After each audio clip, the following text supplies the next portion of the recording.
Good morning students. आज हम करेंगे एक्सरसाइज 14.3 जो डिवीजन ऑफ पॉलिनोमियल से रिलेटेड है। सबसे पहले हम देखेंगे कि मोनोमियल का मोनोमियल से डिवीजन कैसे होता है। मोनो यानी एक टर्म वाले को एक टर्म वाले से डिवाइड करना है, फिर बाइनोमियल को मोनोमियल से डिवाइड करना है। इसी तरह से फिर आगे धीरे धीरे ये टर्म्स बढ़ती जाएंगी। तो ये आपको करना है। तो इसका फर्स्ट क्वेश्चन है carry out the following divisions, जिसमें 28x4 को डिवाइड करना है 56x से। तो इसको मैं आपको दो मेथड बता रही हूँ, देख लीजिए। 28x4 minus divided by 56x, यानी इसको पहले डिवीजन के फॉर्म में लिख देंगे इस तरह से। डिवीजन मतलब ये वाला नंबर नीचे है, और 28 और 56 का फैक्टराइजेशन करेंगे। तो 28 का आता है 2 इंटू 2 इंटू 7 और 56 का आता है 2 इंटू 2 इंटू 2 इंटू 7।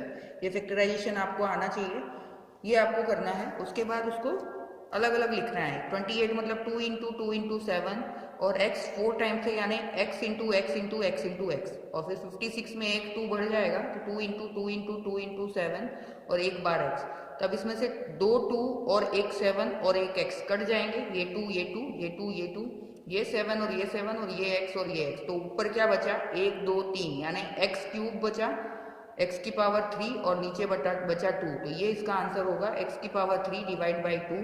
अगर इसको हम डिवाइड करते हैं तो ये आंसर आता है। इसका दूसरा मेथड ये है कि ये 28 और 56 को आपने जैसे नीचे ऊपर नीचे लिख लिया, तो इसको काटेंगे। 28 1 जा 26, 28 1 जा 21, 28 2 जा 56, ये 2 जा हो जाएगा। और दूसरा ये 4 है, ये 1 है, कुछ नहीं है, मतलब क्या है 1। तो 4, अब नीचे का चीज ऊपर जाता है तो माइनस होता है। दोनों की जो बेस है वो सेम है, पावर अलग अलग है। तो नंबर्स को तो हमने कट कर लिया, तो ये 1 जा और 2 जा आया, नीचे 2 बचा है मतलब। और 4 और ये 1, यानी इसको जब हम ऊपर ले जाएंगे तो 4, क्योंकि बड़ा वाला पावर ऊपर है तो ये वाला ऊपर जाएगा, क्योंकि बड़े वाले पावर की तरफ छोटा वाला नंबर जाता है। तो 4 माइनस 1 यानी x की पावर 3 डिवाइड बाई 2। ये थोड़ा आपको हो सकता है हार्ड लगे, तो ये आप कर सकते हैं। नेक्स्ट सेकंड क्वेश्चन है इसी का, -36y3 डिवाइड बाई 9y²। तो इसको जब हम फैक्टराइज करेंगे तो 36 का होता है 2 2 जा 4 3 जा 12 3 जा 36, 3 3 जा 9, 9 2 जा 18, 18 2 जा 36 और 9 का होगा 3 इंटू 3। ये फैक्टराइजेशन आप करके देखिएगा। और y को 3 बार लिखना है, यहाँ y को 2 बार लिखना है। तो ये 3 y इतना कट जाएगा। तो ऊपर क्या बचा? -2 इंटू 2 -4 और एक y, तो -4y इसका आंसर आएगा।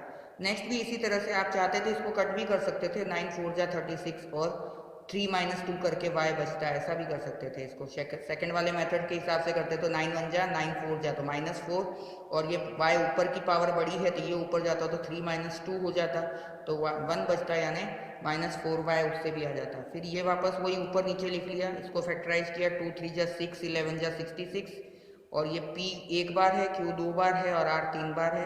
यहाँ पे q एक बार है, r 2 बार है। तो 11 से 11 कटेगा, q से q, r कट जाएंगे, तो ऊपर बचेगा 2 3 जा 6 p q r, वही इसका आंसर होगा 6 p q r। नीचे सब कुछ कट हो चुका है इसमें, तो 6 p q r आंसर होगा। नेक्स्ट भी डिवीजन के फॉर्म में लिखा, इसको फैक्टराइज किया तो 2 17 जा 34 होता है, और ये 3 17 जा 51 होता है। और बाकी x 3 बार, y 3 बार, z 3 बार, यहाँ पे x 1 बार, y 2 बार और z 3 बार। तो z तो सारे कट जाएंगे, y में 2 y कटेंगे, 1 y बच जाएगा, और x में एक ही x कटेगा और ये 17 कट जाएगा। लेकिन बचेगा क्या? यहाँ पे ऊपर बचेगा 2x² y और नीचे क्या बचेगा? 3। तो इसको हम कैसे लिख सकते हैं? 2x² y अपॉन 3 लिखो, या 2/3 x² y, 2/3 साथ में ले लेंगे और x² y अलग से लिख देंगे। तो इस तरह से भी लिख सकते हैं। था क्वेश्चन नंबर 4। नेक्स्ट फिफ्थ सम को डिवाइड करना है। 12a8 b8 divided by -6a6 b4। तो 12 का होता है 2 2 जा 4 3 जा 12 और 6 का 2 3 जा, और माइनस था तो एक माइनस भी लगा लिया। तो अब बाकी का भी a को 8 टाइम्स और b को 8 टाइम्स लिखना था, और नीचे a को 6 टाइम्स और b को 4 टाइम्स लिखना था। ठीक है, तो ये 2 से -2 काटा तो यहाँ -1 बचा, 3 से 3 कट गया, a 6a कट गए तो 2a बचे हैं, और b 4 कट गए तो ऊपर b 4b बचे हैं, ये देखिए। ठीक है, तो अब जो बचे हैं वो लिखेंगे हम। तो बची वाली चीजें कौन कौन सी है? 2, a 2 बार है यानी a² और b 4 टाइम्स बचा है यानी b4, और नीचे क्या बचा है? -1। ये माइनस आपको भूलना नहीं है, नीचे 1 बचा होता तो हम खाली ये लिख लेते, लेकिन नीचे -1 बचा है, यानी ये माइनस ऊपर शिफ्ट करेंगे तो आंसर क्या आएगा, -2a² ऊपर शिफ्ट करने का मतलब ये है कि इसको -1 से, इसको भी -1 से मल्टीप्लाई कर दो, तो ये माइनस ऊपर शिफ्ट हो जाएगा और नीचे 1 आ जाएगा, माइनस माइनस प्लस होके, तो आंसर -2a²b4। यहाँ पे गलती नहीं करनी है, ये माइनस आपको ध्यान रखना है। ये देख लीजिए एक बार और। तो ये हो गया आपका question number 1। Next question number 2, polynomial को मोनोमियल से डिवाइड करना है, यानी एक से ज़्यादा टर्म वाले को। तो ये एक ग्रुप है 5x² - 6x, इसको 3x से डिवाइड करना है। पहले तो डिवीजन के फॉर्म में लिख लिया। अब ये जो 3x है खाली ये पूरे पे है, यानी ये इस पे भी लगाना है और इस पे भी लगाना है। इस 3x को आपको दोनों पे शिफ्ट करना है जब आप इसको स्प्लिट करेंगे। तो ये 5x² अपॉन 3x, जैसे हम एलसीएम लेते हैं तो वो एलसीएम अगर एक बार नीचे लिखते हैं तो इसका मतलब क्या होता है कि वो इस नंबर के साथ भी है, इस नंबर के साथ, और आगे कोई नंबर है तो उसके साथ भी है। तो ये 3x को आपको पहले तो जो डिनोमिनेटर में नंबर आया डिवीजन वाला जिससे डिवाइड करना है उसको हर नंबर पे शिफ्ट कर देना है। तो 5x² upon 3x - 6x upon 3x। तो ये 3 1 जा 3 2 जा, x से x कट जाएगा, ये x से एक x कट जाएगा, तो यहाँ एक x बचेगा। तो मैंने पावर वाला कट कर दिया, स्क्वायर है यानी 2 था तो 2 में से 1 बचा हुआ दिख रहा है यहाँ पे, मतलब एक x काट दिया, एक x बचा है, ठीक है। और ये 5/3x - 2 बचा। अब इसको सॉल्व करना पड़ेगा 5/3x - 2 को, तो एलसीएम लेंगे तो 3 आएगा एलसीएम। तो इसको 1 से मल्टीप्लाई करेंगे, 2 को 2/1 लिख के 3 से मल्टीप्लाई करेंगे, तो ये क्या हो जाएगा 5x/3 - 6/3। तो अब इसको एक बार लिखेंगे 5x - 6/3 और 1/3 लिख के 5x - 6 ब्रैकेट में भी लिख सकते हैं, इस तरह से भी लिख सकते हैं। ये आंसर भी सही है। इसको थोड़ा अरेंज करना है तो 1/3 अलग निकाल लीजिए और ब्रैकेट में 5x - 6 लिख लीजिए। तो ये आपका क्वेश्चन है जिसमें एलसीएम भी लेना है। पहले तो मोनोमियल को अगर मोनोमियल से अगर बाइनोमियल को डिवाइड करना है या पॉलिनोमियल को, तो ये जो है ये हर एक के नीचे लगाना है, फिर कटिंग वटिंग करके आप इसको स्प्लिट भी कर सकते हैं। जैसे 5 × x × x 3 × x, तो एक x कट जाएगा, और इसको 2 × 3 × x अपॉन 3 × x, तो 3 से 3 कट जाएगा। तो उस तरह से भी कर सकते हो, डायरेक्ट भी कर सकते हैं। 5x/3 - 2, अब इसको आपको एलसीएम लेके फिर ये आंसर लाना है, ठीक है। इसी तरह से अब ये y4 है तो ये y4 इस पे भी जाएगा, इस पे भी जाएगा, इस पे भी जाएगा। तो 3y8 upon y4 - 4y6 upon y4 plus 5y4 upon y4। अब इसको मैंने वो दूसरे मेथड से किया है, ऊपर वाला पावर बड़ा है तो नीचे वाला छोटा है, तो ये ऊपर जाएगा तो माइनस होगा। तो 3y8 - 4 - 4y6 - 4 plus 5y, y4 से y4 काट ही दिया है तो खाली 5 बचा है। अब इसका आंसर हमारा हो गया, इसको माइनस करेंगे तो 4 आएगा, 3y4 - 4y2 प्लस 5, यही इसका आंसर है। नेक्स्ट थर्ड सम में ये आपको दिया हुआ है ग्रुप में और divide by 4x² y² z²। तो ये पहले मैंने डिवीजन के फॉर्म में लिख लिया। अब इसमें कॉमन निकालेंगे हम। 8 तो ऑलरेडी बाहर है और ये तीनों ब्रैकेट में जो चीज़ें हैं उसमें कॉमन अगर आप देखेंगे तो x² तीनों में है, y² y⁻² मतलब तीनों में है, और z² तीनों में है। अगर यहाँ 3 है मतलब 2 तो हम ले ही सकते हैं कॉमन, पावर 3 है तो हम इसको भी कॉमन निकालेंगे। तो 8x² y² z², ये हम बाहर निकाल देंगे तो अंदर क्या बचेगा, यहाँ पे x बचेगा, यहाँ पे y बचेगा, क्योंकि y³ है, 3 है पावर, इसलिए एक y बच जाएगा, और यहाँ पे एक z बच जाएगा, बीच में प्लस है तो प्लस। तो हमारा कॉमन आया 8x² y² z², और अंदर ब्रैकेट में बचा x + y + z, और नीचे है 4x² y² z²। तो x² y² z² कट जाएंगे, 4 और 8 को काटेंगे तो 2 आएगा, यानी बचेगा क्या 2x + y + z। ये इसका आंसर होगा। कॉमन निकालना है, जब कॉमन निकल रहा है तो कॉमन निकालना है। यहाँ पे कोई कॉमन नहीं निकल रहा था 3 4 5 में, तो हमने सबके नीचे मतलब लिख लिया और उसको फिर उस हिसाब से अरेंज कर दिया, क्योंकि y4 माइनस ही करना था हमको, ठीक है। नेक्स्ट अगर आप इसमें देखेंगे, इसको भी हम कॉमन निकाल के कर सकते थे कि y4 कॉमन आ जाता है इधर बाहर, तो यहाँ पे 4 बचता है, यहाँ पे 2 बचता, और यहाँ तो कट ही जाता, तो उससे भी हम कर सकते थे। ये यहाँ पे किया है हमने कॉमन निकाल के। नेक्स्ट फोर्थ सम जो है x³ + 2x² + 3x, इसमें कॉमन भी निकाल सकते हैं कि सब में x कॉमन आएगा, तो यहाँ पे x² बचेगा, यहाँ पे 2x बचेगा, यहाँ पे 3 बचेगा, और डिवाइड बाय 2x करेंगे तो x से x कट जाएगा, तो ऐसा भी कर सकते हैं। या फिर इस तरह से हमने किया कि इसको 2x को सबके नीचे लिखा, तो ये x से x कटेगा, ये एक x से ये दूसरा x कटेगा, एक x बच जाएगा, 2 से 2 कटेगा, यहाँ पे भी एक एक्स से एक्स क्यूब है तो 2x यहाँ पे बच जाएंगे, ये काटेंगे तो यहाँ पे क्या बचेगा, एक्स स्क्वायर बाई 2 प्लस यहाँ पे x बचेगा और यहाँ पे 3/2 बचेगा। अब इन सब का नीचे 1 रख के एलसीएम लेंगे तो 2 आएगा, एलसीएम 2, तो 2 लेंगे तो ये तो सेम रहेगा, ये भी सेम रहेगा और ये 2x/2 हो जाएगा क्योंकि 2 से मल्टीप्लाई करेंगे तो 2x/2 हो जाएगा। अब 2 एक बार लिखेंगे तो x square plus 2x plus 3, फिर इसको हम अलग से भी निकाल सकते हैं कि 1/2 और ब्रैकेट में x square plus 2x plus 3, ये इसका आंसर आया। तो ये इस तरह से आप कर सकते हैं। सबके नीचे हमने लिखा, पहले देखिए सबके नीचे 2x लगाया, जो कट हुए उसको काटा, यहाँ एक x कटेगा तो यहाँ एक्स स्क्वायर बचेगा, 3 - 1 क्या होगा, एक्स स्क्वायर बचेगा, ये एक्स स्क्वायर बाई 2 लिख दिया, यहाँ x, यहाँ 3/2 और एलसीएम लेके फिर आपको लिख देना। और ये नीचे 2 है तो इसको 1/2 लिख के ये वेरिएबल वाली चीज अलग से भी हम इस तरह से लिख सकते हैं। तो ये हो गया question number 4। Next question number 5 में भी इसी तरह से करना है, आपको इसमें कॉमन ले लेना है। कॉमन अगर आप दोनों मेथड से कर सकते हैं, या तो कॉमन लेके कटिंग कर लीजिए या फिर हर एक के नीचे ये लगा दीजिए डिवीजन वाला। तो कॉमन लिया इसमें तो हमारा कॉमन आया p³ q³, तो यहाँ पे क्या बचा, q3 बचा क्योंकि p³ और q³ लिया है, यानी q⁻³ भी लिया है कॉमन।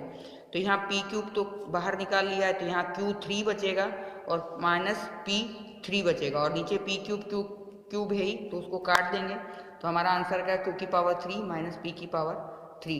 तो ये कॉमन वाला जो मेथड होता है वो ज़्यादा आसान होता है, तो वो आप ध्यान रखिए। यहाँ पे भी आप अगर कॉमन लेके करते हैं तो ज़्यादा आसान रहता है। x कॉमन ले लेते तो अंदर बचता, नीचे 2x होता तो x से x कट जाता तो ऊपर x square plus 2x plus 3 बचता और नीचे 2 बचता। तो ये डायरेक्ट ये वाली आप स्टेप पे आ जाते हैं कॉमन वाला, ठीक है। तो आप उससे कॉमन से करेंगे तो इतना लंबा नहीं होगा, तो कॉमन वाला ज़्यादा इजी रहता है। जैसे यहाँ पे कॉमन लिया है, यहाँ पे कॉमन लेते हैं y4 से y4 कट जाता तो बाकी चीज़ें आसानी से आपकी आ जाती। तो ये वाला जो सम है बाइनोमियल वाला, वो कॉमन लेके अगर आप करते हैं तो वो ज़्यादा ईजी रहता है कॉमन लेके करने वाला।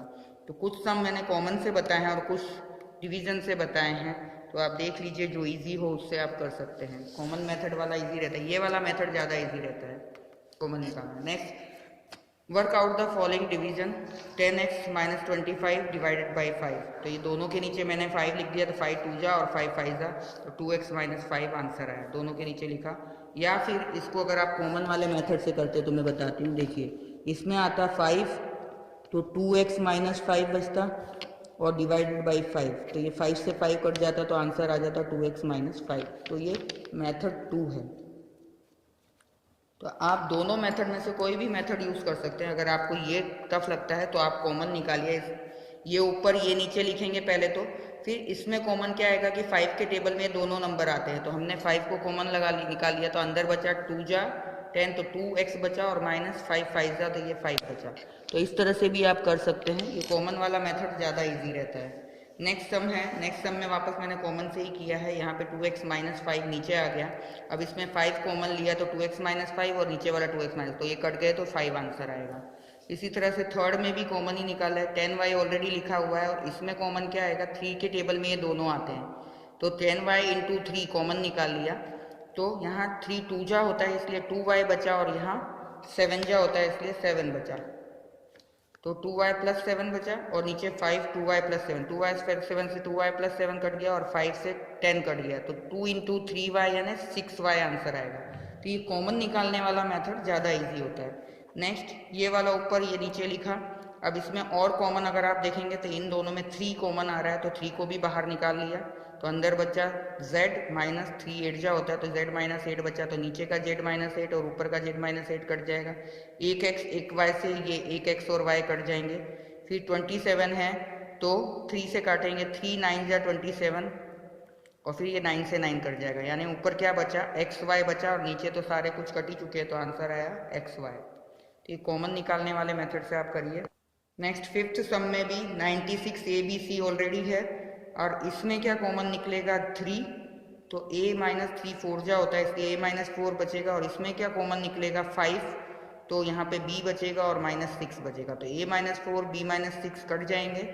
इसको हम काटेंगे 2 से, 2 4, इसको पहले हम काटेंगे 2 4 जा 8, 3 से काटा है इसको पहले, 3 4 जा 12 और 2 बचे तो 3 8 जा 24, फिर 2 से काटा है, 2 4 जा और 8 जा, 2 2 जा और 4 जा, फिर 24 1 जा, 24 2 जा। तो इस तरह से ऊपर क्या बचा, 2 इंटू 5, ये बचा है ऊपर 2 ABC इंटू 5, यानी 10 ABC हो गया, नीचे तो कुछ बचा ही नहीं है, ये 2 ABC और ये 5, यानी 10 ABC इसका आंसर आएगा। तो इधर वाले जो सारे सम थे वो भी आप इसी तरह से कॉमन मेथड से कर सकते थे। हर एक के नीचे बार बार लिखने की जगह आप कॉमन निकाल लीजिए और कॉमन को कट कर लीजिए, जैसे यहाँ पे मैंने बताया।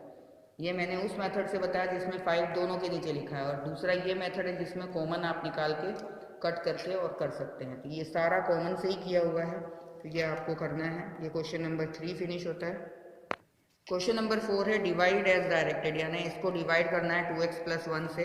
तो यहाँ पे डायरेक्टली 2x प्लस 1 कट रहा है, तो 5 3x प्लस 5 इसका आंसर आ जाएगा। ये वाले सम में भी ऐसा ही है, 13x दिया है और y माइनस 4, तो y माइनस 4 से y माइनस 4 कट गया, 1x से 1x कट गया और 13 2 जा 26, तो 2x plus 2y x plus 5 answer आया। तो ये सिंपल वाले हैं जिसमें डायरेक्टली कटिंग हो रही है। ये q प्लस r और r प्लस p कट जाएगा, और यहाँ पे अगर आप देखेंगे तो 52 1 जा और 52 2 जा कटेगा पूरा, और p q भी कट जाएंगे, तो बचेगा क्या, r p प्लस q और नीचे 2। तो इसको हम क्या लिख सकते हैं, half into R P plus Q, ऐसे भी लिख सकते हैं। या तो आप ऐसे लिख सकते हैं R P plus Q divide by 2, या इसको हाफ को अलग निकाल के बाकी का लिख सकते हैं। तो दोनों आंसर सही है। इसमें भी सेम वैसा ही है, 5 वाई प्लस 4 कट जाएगा, और 5 4 जा 20, तो 4y square plus 5y plus 3, ये आंसर बचेगा। ये डायरेक्ट सिंपल वाले हैं, x प्लस 1 से x प्लस 1 कट जाएगा, x से x कट जाएगा, तो ये इसका आंसर बचेगा। तो ये जो क्वेश्चन नंबर 4 था वो काफ़ी इजी था, डायरेक्टली कटिंग हो रही थी, इसमें कुछ करना नहीं था, कॉमन वगैरह नहीं लेना था आपको। ये क्वेश्चन नंबर 4 देख लीजिए एक बार, और लास्ट क्वेश्चन नंबर 5 फिर हम बाद में करेंगे। क्वेश्चन नंबर 4 तक आप कंप्लीट करके रखिए, ठीक है। Thank you.